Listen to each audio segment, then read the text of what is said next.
নোয়াপাড়া থানায় সাড়ম্বরে পালিত হলো নেতাজি সুভাষচন্দ্র বসুর 129তম জন্মদিবস। নেতাজি সুভাষচন্দ্র বসুর 129তম জন্মদিবস উপলক্ষে ব্যারাকপুর পুলিশ কমিশনারেটের অন্তর্গত নোয়াপাড়া থানায় সাড়ম্বরে আয়োজন করা হয় বিশেষ অনুষ্ঠান। ঐতিহাসিক গুরুত্বকে সামনে রেখে বর্ণাঢ্য শোভাযাত্রার মাধ্যমে এই দিনটি পালন করা হয়।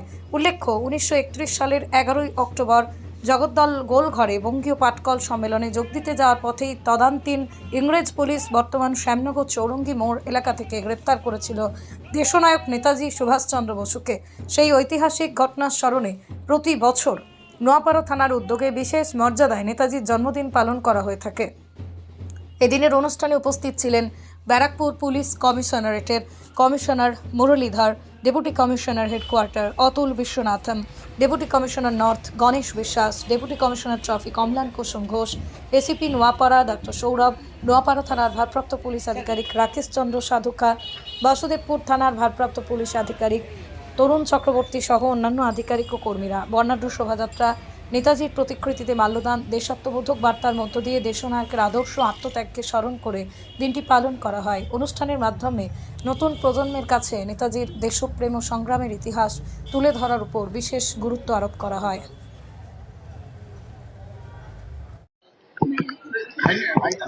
সর্বপ্রথম আজকে আমাদের দেশের নায়ক নেতাজির 121তম জন্মদিবস। আমাদের সমস্ত থানাতে ওনার জন্মদিবস পালিত হচ্ছে। নোয়াপাড়া থানা ইতিহাসের সাথে নোয়াপাড়া থানার সৌভাগ্য কি ইতিহাসের একটা পৃষ্ঠে নোয়াপাড়া থানারও একটা স্থান রয়েছে। 11 অক্টোবর 1931-এ নেতাজি সুভাষচন্দ্র বোস উনি জগদ্দল কোনো একটা শ্রমিক অনুষ্ঠানে যাচ্ছিলেন। ওই সময় ব্রিটিশ যে পুলিশ ছিল ওনারা তাদেরকে আটকে কিছুক্ষণের জন্য এখানে এনেছিলেন এবং সে জায়গা যে আছে এখানে 1996 সাল থেকে এখানে একটা স্মৃতির মতো এখানে একটা মিউজিয়াম মতো করা হয়েছে।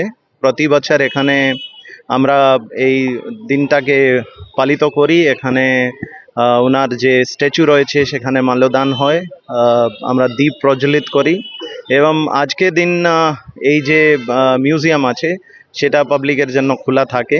এটা আমরা আরও চেষ্টা করব, এটাকে আরও আমরা আগামী বছর উন্নত করতে পারি এবং বেশিরভাগ লোক হয়তো জানে না, আমিও নিজেও জানতাম না। আমি যখন সিপি হয়ে এখানে এসেছি নোয়াপাড়া থানায় তখন জানতে পারলাম কি এরকম একটা হিস্টোরিক্যাল মোমেন্ট আর যেটা নোয়াপাড়া থানা আছে সেটা ওর একটা ভাগ রয়েছে।